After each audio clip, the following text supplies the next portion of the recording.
Kia ora, this is Arun Jacob, your friendly and frank licensed New Zealand immigration advisor, as well as education advisor. I'm making this video on the 10th of January 2018, and this is my first video for the year, so a very happy new year to all of you who follow my work and that of my team.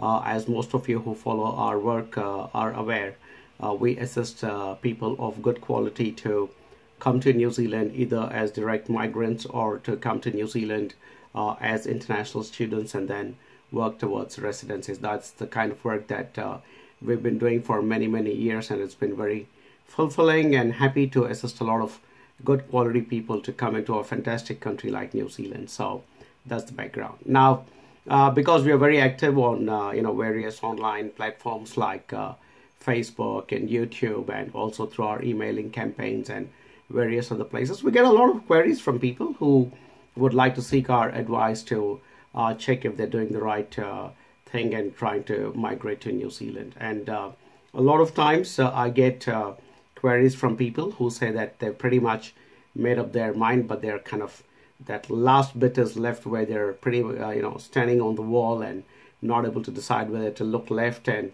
stay back in their country or look right and come to New Zealand. And so they seem to be stuck on the horns of the dilemma at that particular point in time. So they write to me, and a lot of times they ask me saying, am I doing the right thing? And you guys have to understand, it's my business to encourage people to come to New Zealand. So of course I will say it is the right thing, but thankfully my team and I, we also have our hearts in the right place, and we will never ever encourage anybody who does not have the attributes to come to New Zealand to make the journey, because I think it would be ethically and morally wrong to suggest to people that they are better than what they are and surviving in the Western world, which works at a different level of finesse and complexity. You require certain skills and attitude and knowledge, and if you do not have them, do not make the journey. And I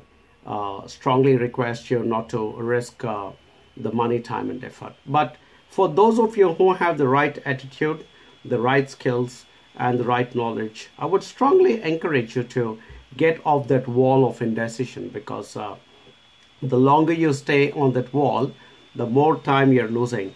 And for migration industry, because immigration is essentially a legal subject, the older you're getting, you're losing time, and so which means that at some point you might cross over into that age bracket where you may not be able to get the required number of points or for immigration, or be able to get admission into a particular institution, so on and so forth. So what you really need to look at in terms of attitude is, if you're a confident person, if you believe you are intrinsically a confident person, then I do not think you should hesitate, because confident people will take the jump. They will take the leap of faith.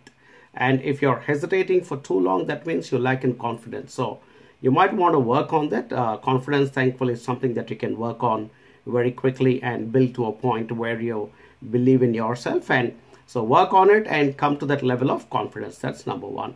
The biggest skill you need to succeed in a country like New Zealand or most of the Western world is the ability to speak very good English. Now, a lot of people who migrate to these countries, whether it's New Zealand or various other countries, I think the skill of English, especially in the spoken format, as well as in the written format, is very important. So if you are a confident person and you have very good English skills, I think you're already having two of the strongest factors which are required to succeed in a country like New Zealand.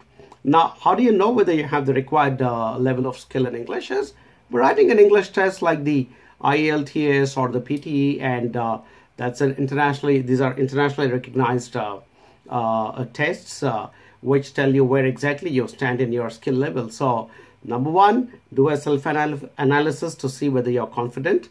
Number two, write an IELTS or a PTE and see where your English skill is. If 1 and 2 are ticked, then I think you're pretty much on the way to creating that pathway into New Zealand, because knowledge is something that you can acquire through study. And so the third essential element would be to acquire that knowledge. And that is where a company like AJV, which is my organization, will help you to ensure that you're getting into the right course, which will help you to build on your previous knowledge or build on the knowledge of your subject of interest. Many times it could be a subject of interest which may not have a relation to your background, in terms of you could have been an engineer who now has decided to become a 3D animator. That is fine, as long as we are able to understand why you're wanting to do that, and we are able to correlate your new search for knowledge versus your background and your future interests. I think it still is a good fit. But as I said, confidence is very important. You need to get off the wall and tell yourself, I'm going to do well in New Zealand, and worst case scenario, I will be there and earn myself enough to recover the investment I have made and gain a beautiful international experience. So that's the confidence you need to set off on this journey. Number two, very important, is to have the skill of English, especially your spoken English and your ability to present yourself in an interview where you're seeking an employment opportunity. I think is very, very important. Third, knowledge. As I said, that can be acquired by coming to the right course in New Zealand, because now the immigration process has become such where it is not easy to get direct residency in New Zealand. So the best suggested pathway would be to come and study here and do a course, and then find a job that's relevant to that, and eventually move on to residency with the help of a company like AJV, which is present here in New Zealand. And we continue to work with all our clients and students and help them to move from point A to B to C, and eventually establish themselves as good future residents and citizens of New Zealand. So don't take too long to sit on that wall of indecision. Get off that wall of indecision. I myself took that leap of faith about 16 years back, and today I am extremely happy that I took that decision, because I was also well settled, well established, earning good money, doing all those kinds of things, and yet there was a deep desire inside me to go and seek other avenues and greener pastures. So I came seeking that pot at the end of the rainbow, and I found it here in New Zealand, and I'm eternally thankful for the opportunities that New Zealand has provided me. And I would strongly encourage people with confidence, with English, and with a good knowledge base, or the ability to acquire knowledge, to make the journey. It is absolutely going to be your worth your time, money and effort. And a good company like AJV, which is present here, is there to hold your hand and guide you through each step of the journey. So all the very best. We are still not too late in the year to make New Year resolutions. So if you're yet to make a New Year resolution for 2018, make New Zealand your New Year resolution, and we are there to guide you and help you to move to this beautiful country and call it your home of the future. Thanks as always for watching my videos. Please share them with your family and friends, and we look forward to welcoming you into New Zealand. Kia ora.